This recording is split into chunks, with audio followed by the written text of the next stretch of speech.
We're flying through this once again. Welcome back, everyone. Look at this, a surprise around every corner. Boo Boy, this beautiful homage to Picasso's Guernica. Beautiful, beautiful. We'll do the comparison. Artist Journal, April 13th, 2023, broadcasting to the world from a sunnier and sunnier Berlin, Germany.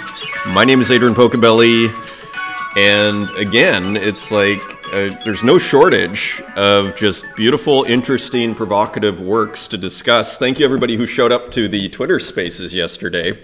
It was a great crowd, and it was a great conversation. I'm still editing it. It was kind of longer. We went a little long, so it's taking me a little longer to edit, but that will be out today if everything goes according to plan, and it should. So anyways, here is Boo Boy with this awesome homage here. Boo Boy in Guernica World just sold for 1.3 ETH. It came out yesterday, and a bit of a bidding war too here. Start at 0.1. Just shows, I guess you can start really low and then just see what happens there. I mean, that's pretty nice, from 0.1 to 1.3. And here's the write-up. I've taken you guys to many places. Today I will introduce myself to some of the masterpieces of my beloved artists. This is the first black and white work, and it works just stunning, doesn't it? We'll look a little bit at the overview of Boo Boy's other work, and we've looked at Boo Boy before, and it's not often done, a black and white work by Boo Boy. It's very special to me. My main inspiration is Guernica by Picasso. Hope you enjoyed and continue fantasizing with me. 5700 by 4200. Nice size, too.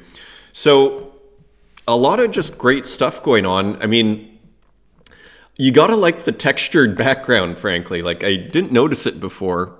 I guess that's probably a Boo Boy trademark to actually use textured kind of background here. It's pretty effective because it just gives the whole thing a more richness. We were discussing texture yesterday on the Twitter Spaces.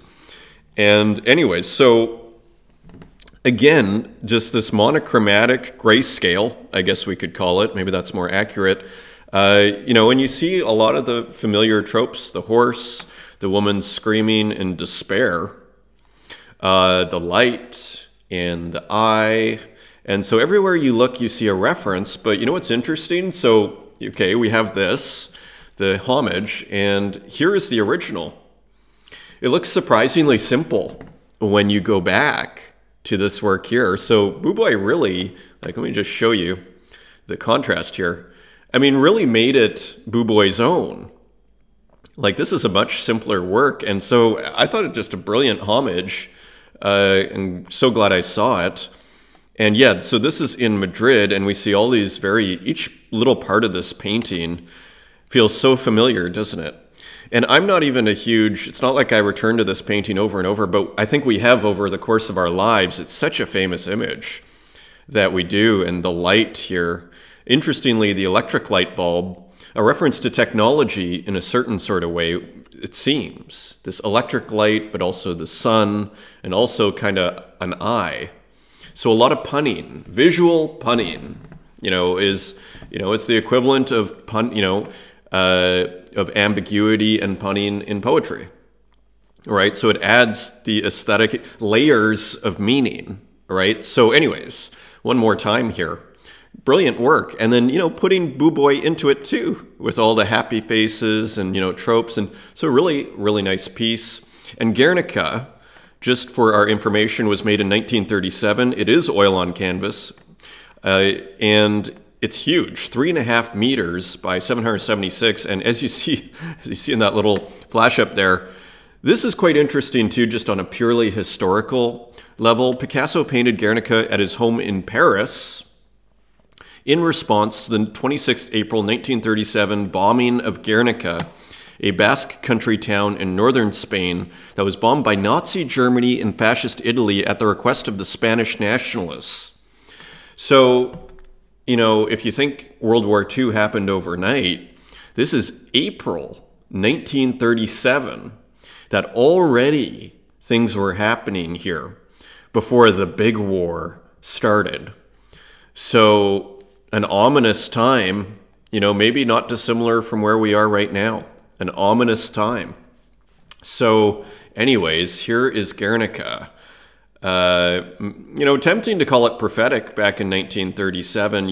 If you look at Freud's, and we'll move on here, but if you look at Freud's Civilization and its Discontents, when was that written? Because you look at the last paragraph, Civilization and its Discontents, and it was very pessimistic ending to this book. Let's just look at the date it was published. It says 1930. There was a second edition, though, and I think it came out in like 39. Let me just put second edition, and then we'll move on. Second edition. There you go. First published 1930, and we have the PDF here. This is going to be all worthwhile, everybody, because we want to get the date, because we want to see how prescient Freud was on this. Second edition, do we have, I think it was 1939 though. And here we should have the PDF. First published 1930.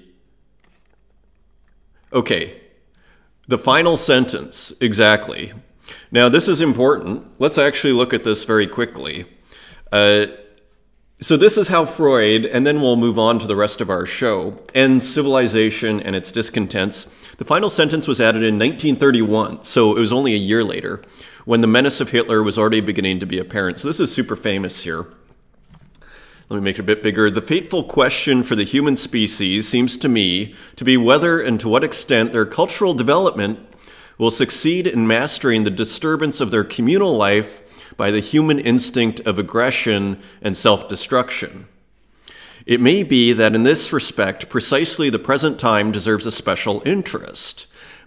People have gained control over the forces of nature to such an extent that with their help, they would have no difficulty in exterminating one another to the last person. They know this, and hence comes a large part of their current unrest, their unhappiness, and their mood of anxiety. And now it is to be expected that the other of the two heavenly powers, eternal Eros, so there being the death instinct, is it Thanatos or Thanos, and Eros, will make an effort to assert himself in the struggle with his equally immortal adversary.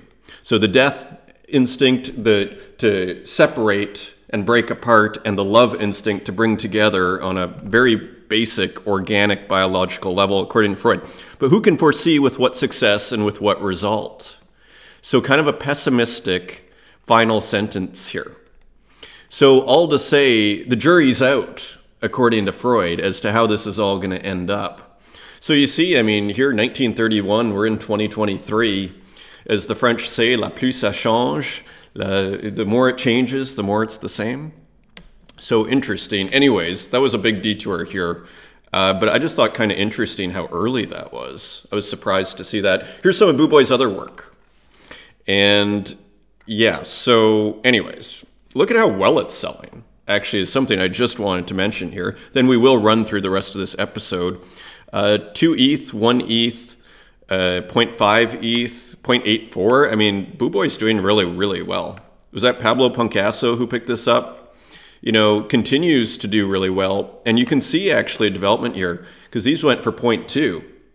So having almost a bit of a breakthrough here, the more you appear, the more just convincing and persuasive it is. It's kind of like repetition is very powerful. It's maybe one of the most powerful, you could say, forms of PR. It's just repetition. I mean, we just keep seeing Buboy, and so all of a sudden it's like, well, it starts to feel more and more significant. So it's, all about kind of, keeping persistent.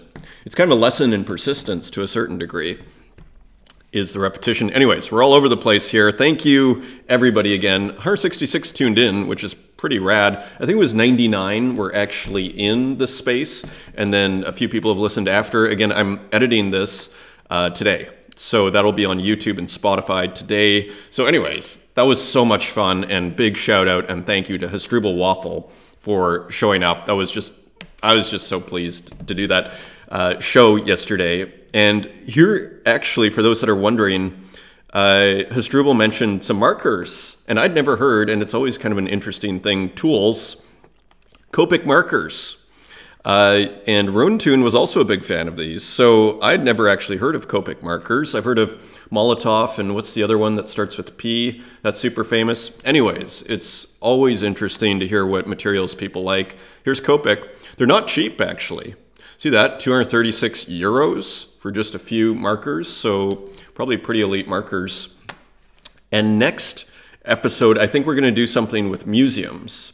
A discussion on museums. So Runetune actually met up, as you saw in the photo yesterday, if you watched, with Dr. Version at MoMA, and Runetune actually put out a big thread here, so go check that out at Runertune, and you can just see Runetune's in-depth assessment of the AI work at MoMA, and we're going to talk about that also in next week's spaces. If everything goes according to plan, I'm looking to see if Dr. Version can show up too. Runetune is checking. Anyways, so check that out. And I just thought this was kind of interesting, Jerry Saltz's take on the, I didn't see this, but Runetune linked to it in his thread. And so this is from February 22nd, so I guess a month and a half ago. MoMA's glorified lava lamp. So a pretty brutal assessment. Refik Anadol's Unsupervised is a crowd-pleasing, like-generating mediocrity by Jerry Saltz. So not pulling any punches here at the work. And I kind of had my own skepticism when I saw it at first. I thought,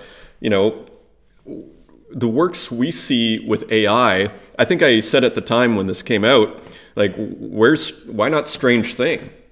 With that, the masterpiece, Thug Lord. I'd rather just see Thug Lord. Was one of my sort of, I feel like there's so many great works. But then people actually went to the show and they're like, actually, it's phenomenal. Someone mentioned on a previous Twitter Spaces. But so anyways, it's interesting just to hear these different views on this work. Clearly, it's creating conversation and a little bit of controversy. So maybe that's the happy ending to all that. So we're going to discuss that next Spaces, next Wednesday, hopefully, if everything goes according to plan. Thank you for the comments. Demon Ego. So we're looking at the end of last episode at the physical works by Demon Ego, which are stunning, made in notebooks, right? And so it has this horizontal composition. Thank you, Adrian. Happy to see my works. All in real life works of mine are in collage books.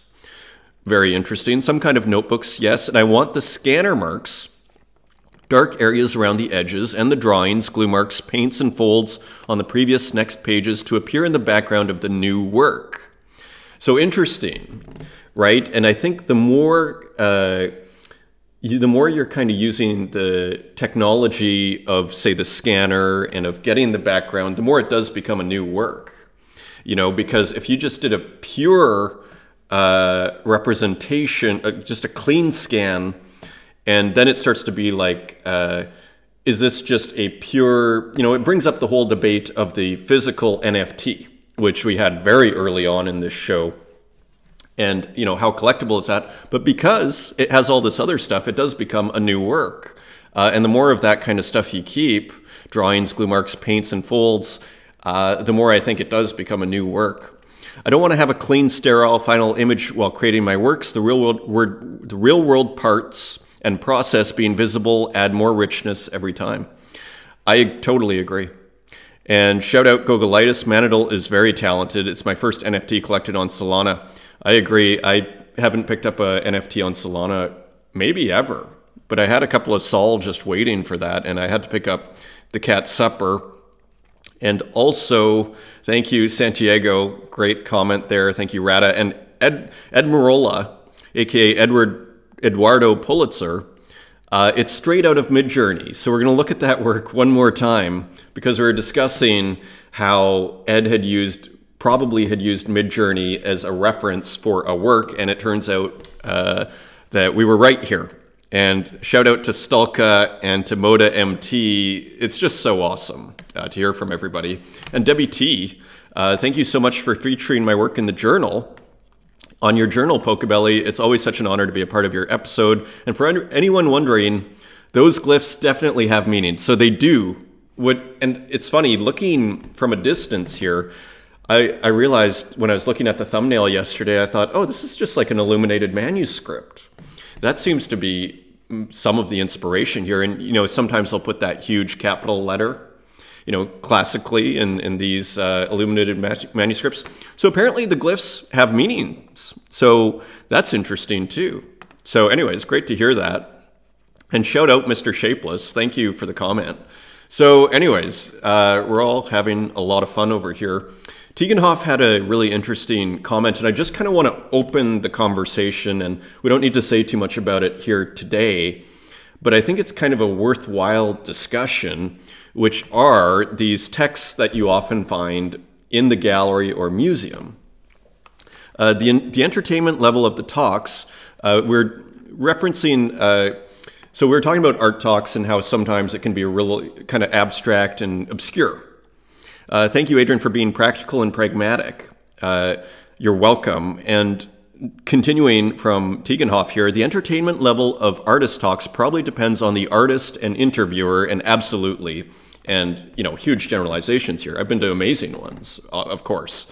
But what I often find incomprehensible are the exhibition texts. And this is particularly true of, say, contemporary art.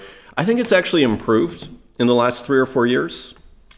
But yeah, in the museum, I take the paper for Einfach Sprache, if available, and that's basically plain language. In Germany, my girlfriend's actually an expert in this whole subject matter. In Germany, they have, what's called Einfach Sprache, or plain language texts often accompany, because not everybody can read super technical stuff. So Tegenhoff is saying, Tegenhoff takes the plain language version. For the tour, the other text I read at home, if at all. Yeah, if at all, exactly. So anyways, I just want to open that up as an interesting subject, glitch beyond binary. So they have redone the show. It has been curated. I think we have it here in the next tweet, by Dania, who's also known as Let's Glitch It, and Dina Chang. So I guess they got rid of the last guy as they highlight the diverse artist communities that make up glitch art. He's probably still working there and everything. Who knows? I don't know. So anyways, and here, and we'll go back to the Sotheby's page in a second, but here is Dania Darkstone. And so anyways, you can come here and read all about it. Here's Dina Chang. And here's a work by Ina Vare, who I think we just started showing on this show, if I'm not mistaken. Sky Goodman. So they've added people. Space Case is excited there. So here it is. I thought it quite a smart title, actually. But Beyond Binary, the glitch between 0 and 1.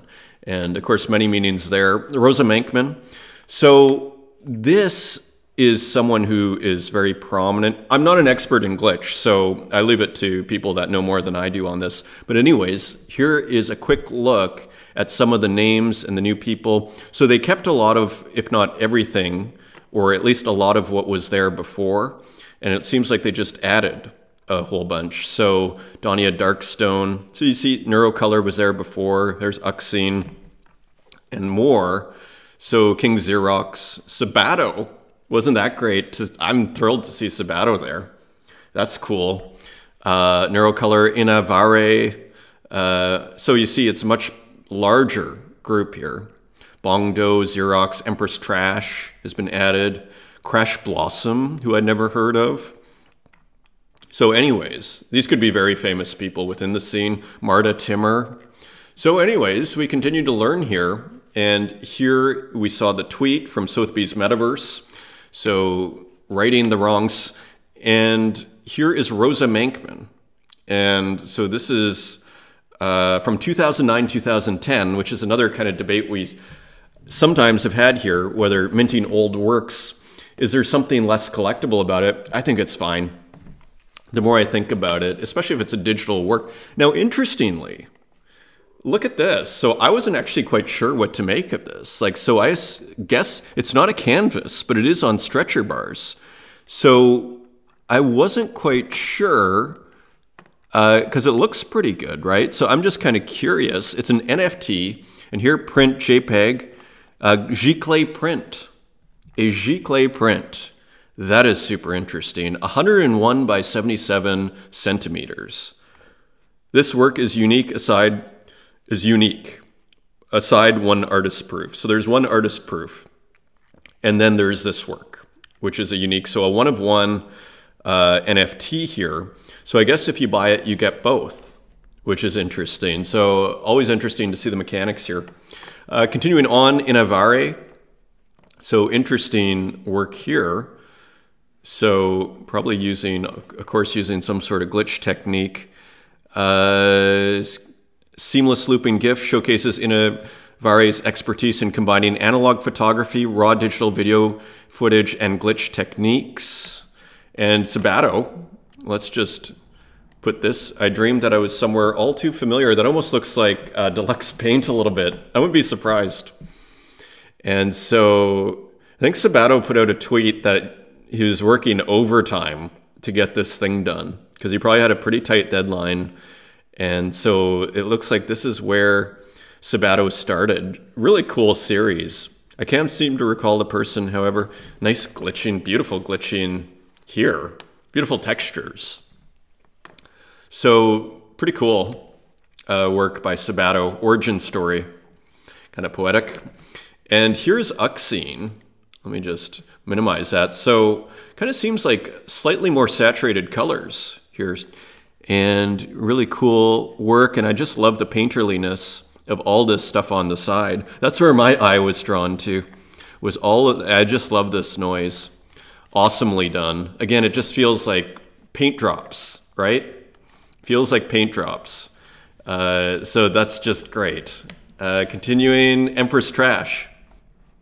Human rights. And this is a one-of-one MP4, so purely digital. Let me just see. I didn't see anything. The artist synthesis of AI and video editing techniques breathes new life into the imagery. So interesting. So maybe a little bit of AI here from Empress Trash. So pretty cool. And continuing on, John Cates, another prominent glitch artist. I thought I'd just throw in here. Good even and out in a AI glitch Western, y'all. So it seemed to kind of fit with everything. So this kind of looks like analog film. You see it on the side here, these kind of, for the spool here. That's what it looks like to me. So anyways, and this looks like a kind of like a Western, Southwest, you know, not Grand Canyon, but some sort of, you know, cowboy Western image here, landscape. So cool work from John Cates. Also out there in the larger world, Sasha Stiles, Good Morning, New York City, conceptual semi-asemic AI poetry. So it's AI, interestingly, on a billboard in Times Square. Finding it hard to believe this. Thank you, Art Crush and Matthew France for your ongoing support and everything you do. Looks really good, doesn't it? And I would never have guessed that it was AI. It's almost like asemic writing might even work better as AI. Like, that's beautiful, isn't it? Nice color, too. The green on the black. And continuing on, I thought this was an interesting solution for displays. We talk about the awkwardness of TVs all the time. And I thought this was a pretty smart solution, which is you make the work as big as you can, and then with the negative space, instead of leaving like a big black rectangle, let's say, on top and below, instead you put some nice text, you put the QR code and everything.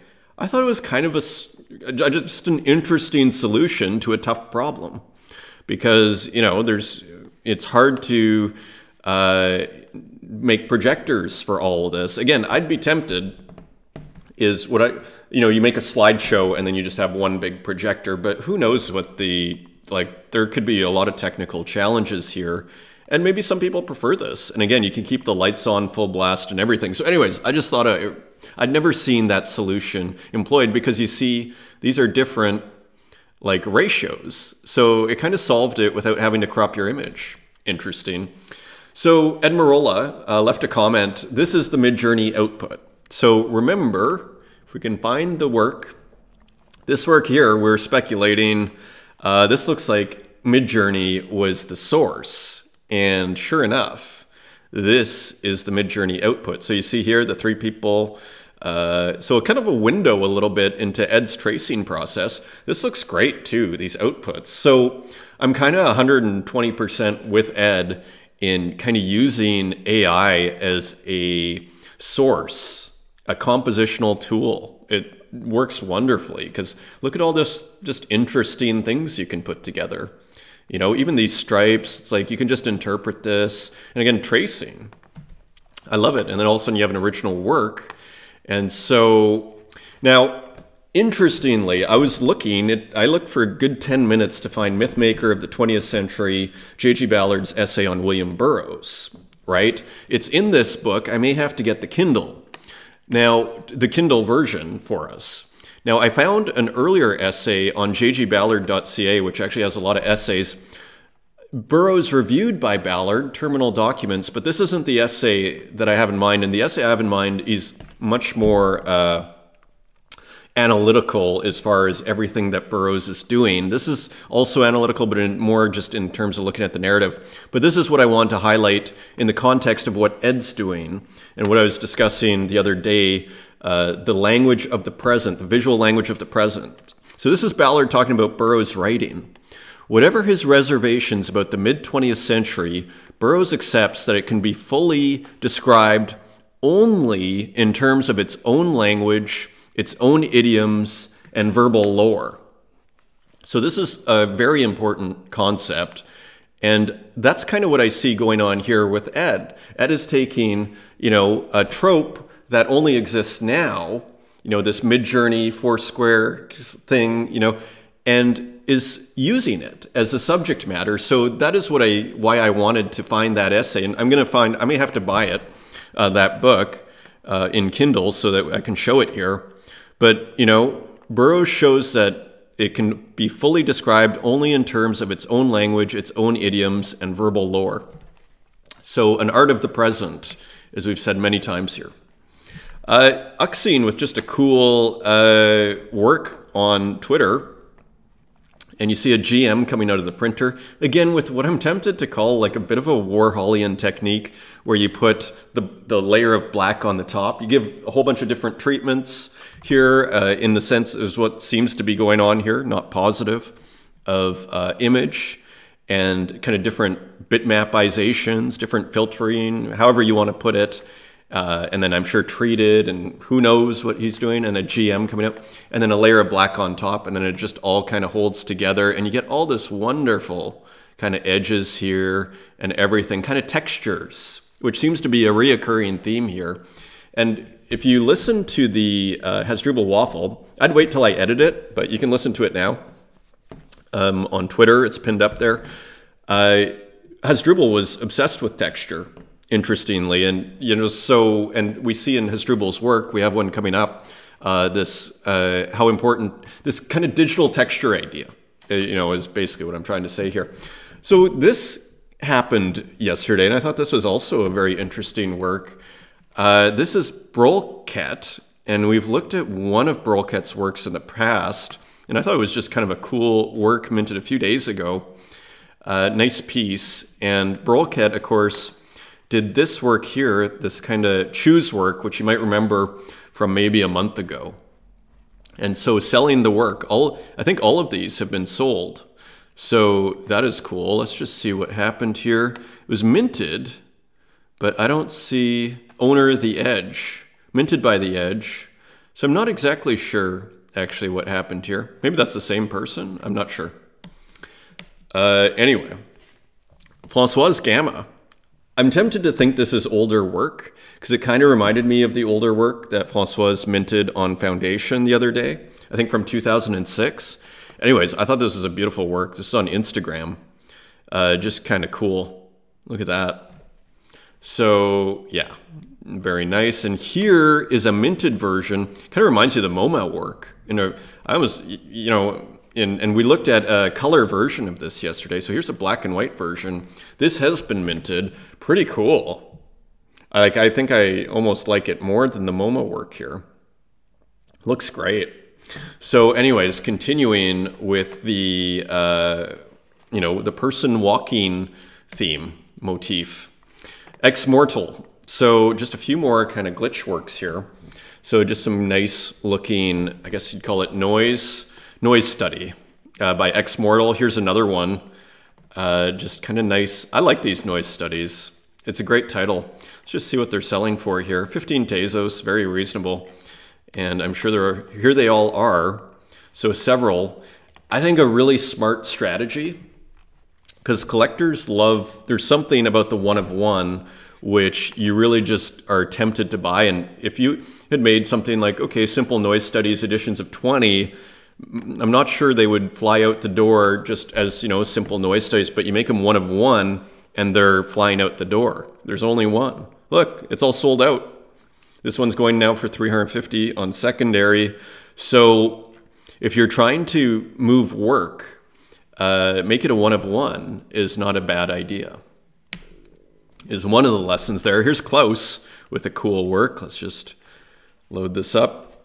So more kind of, I think you could call this glitch, kind of video art and these beautiful errors here and here, and just kind of an abstract work here. These triangles. Real-time generative graphics made in Quartz Composer. It's fed through analog video hardware like Panasonic, Edirol, Sony, Tachyons. So I don't think we looked at this yesterday. Maybe we, or on Tuesday. I think this came out the other day. We may have looked at one that was similar though. Kurt Hustle Collective with some skateboarding turtles. This one was quite beautiful, I thought, with the galaxy and just space in the background. And we have a turtle on a skateboard with a UFO going through it. Edition of 10. And this is already sold out on primary for 7 Tezos each to many familiar faces here. Here's another one. This is still available. Sober Turtles, Stanley Shell. So more a daytime look with almost what looks like the devil there from the Puppet Pioneers. So interesting. Sober Turtles, Stanley Shell. And here's Turtle Hustle. This looks like Kurt Hustle with the eye patch here and a cigarette. And the piece of hay going through the landscape here. And here's another kind of work also by Kurt Hustle Collective that was released right before. ALAI Master Video Compositor Artificial Intelligence Module, brought to you by Kurt Hustle Collective. Looks like a photo of a screen, doesn't it? The way that the texture is here of this image. Interesting solution to add interest to the image. This is available for 1 Tezos 97, edition of 97. Human Kernel with a new work, War Underwater. And this looks like it's using one of those JavaScript tools that I believe Santiago, was it Waffle Draws? That Santiago made, and shout out to Santiago for joining us on the Spaces. It was the first time, from what I understand, that Santiago and Hasdrubal Waffle actually talked in person. And I think they've been in communication for months and months. And it was the first time that they had actually talked on that Spaces yesterday. So that was awesome. Anyways, here's one by Human Kernel, Waffles Draw. Yeah, okay, so there you go. So anyways, interesting work, War Underwater. And here, this was actually sent to me by Hasdrubal Waffle right before the show. So thank you for the gift, and shout out to Hasdrubal Waffle. I sent one to Rune, and he actually sent me 3 copies of this beautiful work here. And, you know, we learned an absolute ton of how Hasdrubal works, and we'll go into that. But sometimes there's like one layer, one undo. Like there's a lot of limitations. Another interesting thing that Hasdrubal said yesterday, he releases like 15% of his work. So there's a ton that's unreleased as well. So, and he's just kind of doodling.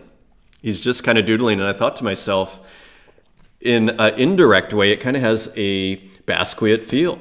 Because I didn't put that together beforehand, but once I saw it, and then it's like, yeah, it's just someone writing, it's doodling, right? And that's almost what Basquiat was doing.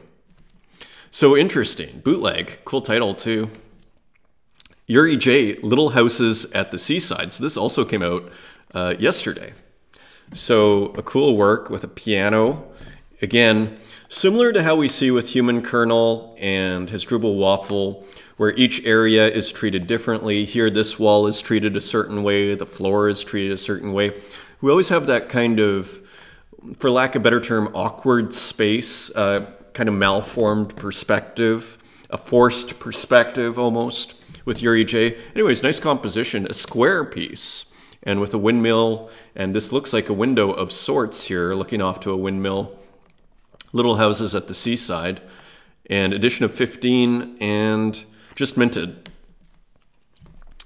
And Santiago with a really cool work. This may have been sent to me, and yeah, this was also April 12th. Name 8 things and forget them. Poster and ticket for an event in a hypothetical metaverse made of cardboard and thought in the year 2333.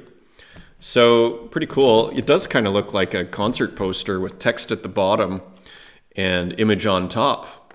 Anyway, very interesting piece. Thank you, Santiago.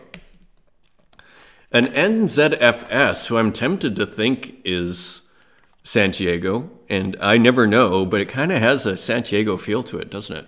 So, Fuente, Abril 2023. Anyway, nice piece here. Seemed to hang very well with Santiago. And here's another one by NZFS, and it may be someone just completely different. I don't know. Puente. And so anyways, some interesting works. Maybe we looked at this one before. So this is April 5th. Here is April 10th. So this also seemed to kind of fit. A bit of a Miro, Juan Miro feel to it. Postcard by Moon Sun Diamond. And kind of a nice piece here with interesting textured background and everything. It's a taxi. That is great. So this is, interesting solution. The yellow of the taxi bleeds into the whole composition. And so this is a representational work. So anyways, interesting piece here. Moon Sun Diamond. Kristen Roos with a new piece here. And again, using retro tools, trademark. Raster bar cuboid. This work combines vertical raster bars and color cycling, techniques associated with the history of personal computers and video computer systems. Fourth one of one on Tezos blockchain.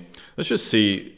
Kristen, yeah, listed for 777 and sold 4 hours later to stateless. So yeah, Kristen Roos is doing very well and has a really strong collector base. Here's another one by Kristen Roos, Interweave. Weaving draft interwoven with color cycling. And so interesting color cycling here. Not much to say about it, just a study, and again, using retro tools and everything. So nice work from Kristen Roos. Plants, Opentudes Microdex. So this is, of course, Captain's, I think we'd call it a pseudonym, found in the depths of a lysergic dream by Captain Hayes, and using a similar style. Again, colors are in movement and then contrasted with black and white that's static here. I really like this. I'm a big fan, Hasdrubal was mentioning this yesterday, of how loose works, being really loose with the drawing and whatever.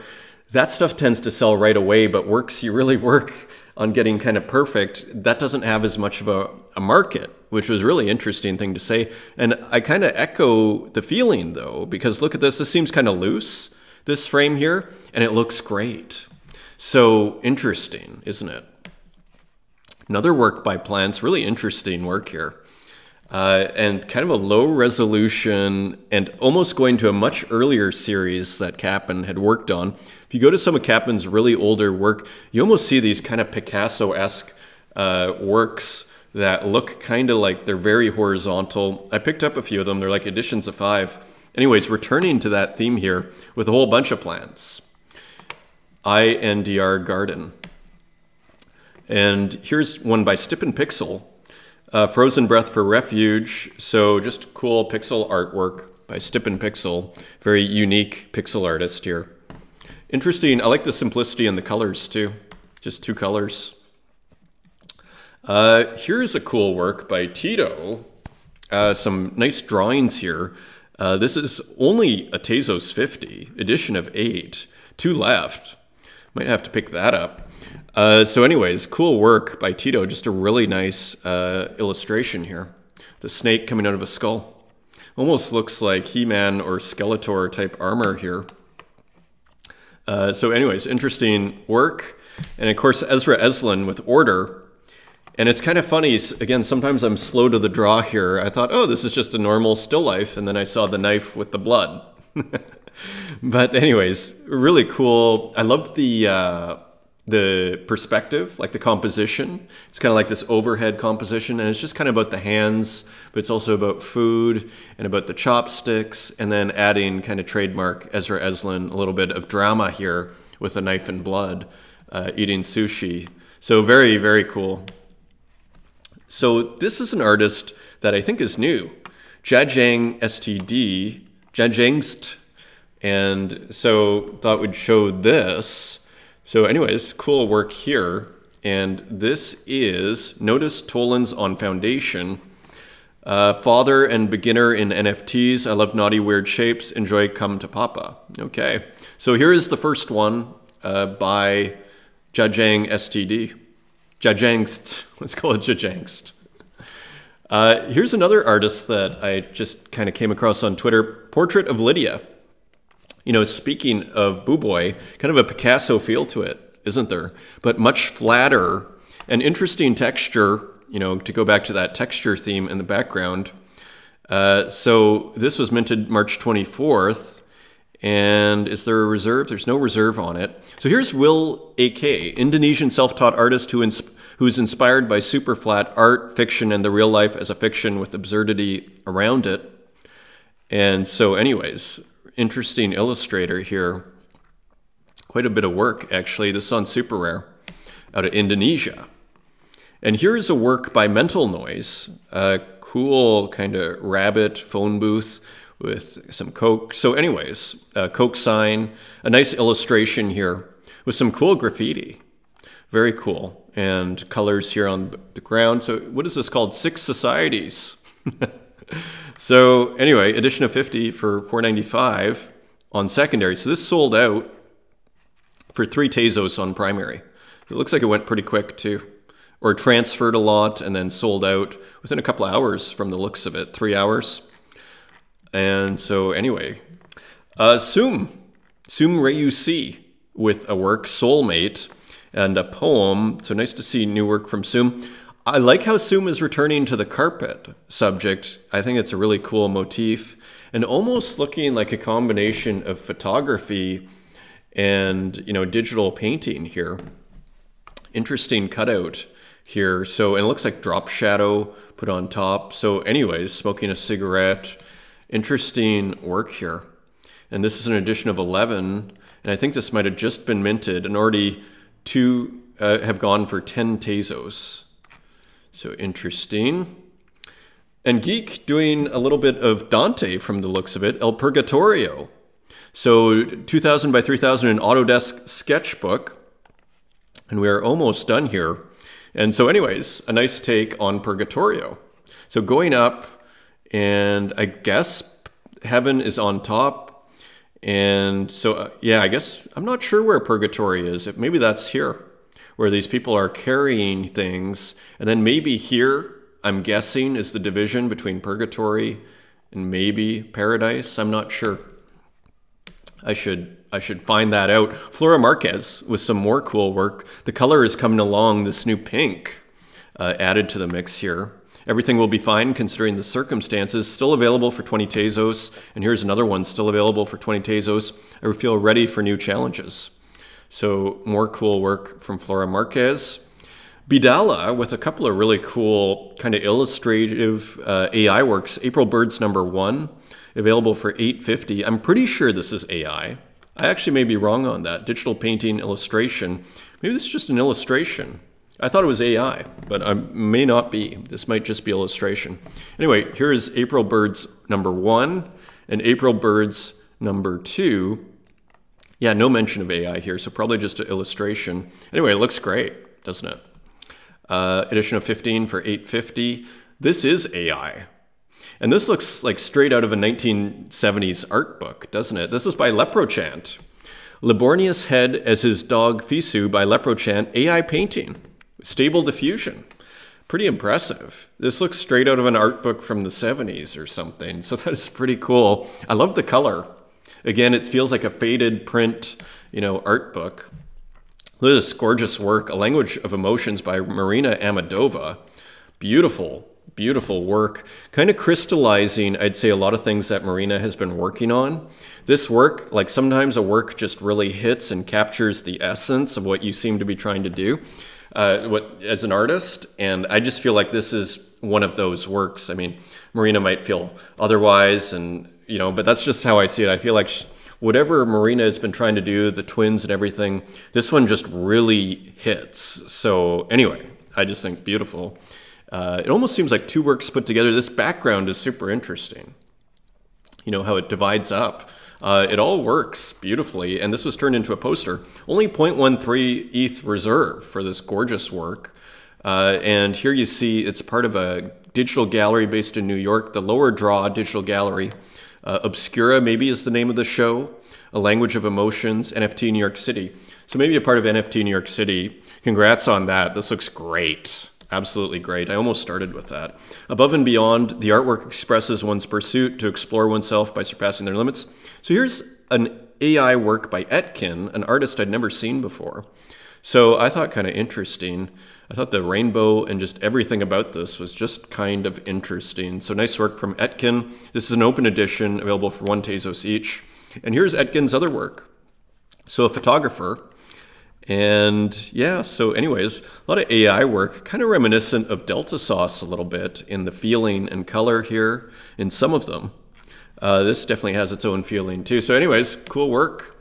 And Strange Thing, kind of pushing the content a little bit, now tackling basketball with this super cool work. And you can tell, we've been looking at Strange Thing for a long time, so embracing, again, the AI distortions here in the shoes, which really do create their own aesthetic sense. And, you see it in the basket here, which is kind of screwed up too, but very charming. So really cool work from Strange Thing. NB4, or NBA, the 4 being an A. NFT on sale for 24 hours with Super Chief and Foundation. Check story for link. So very cool. And here's some more Strange Thing. And I want to show this because look at how photographic this is becoming here.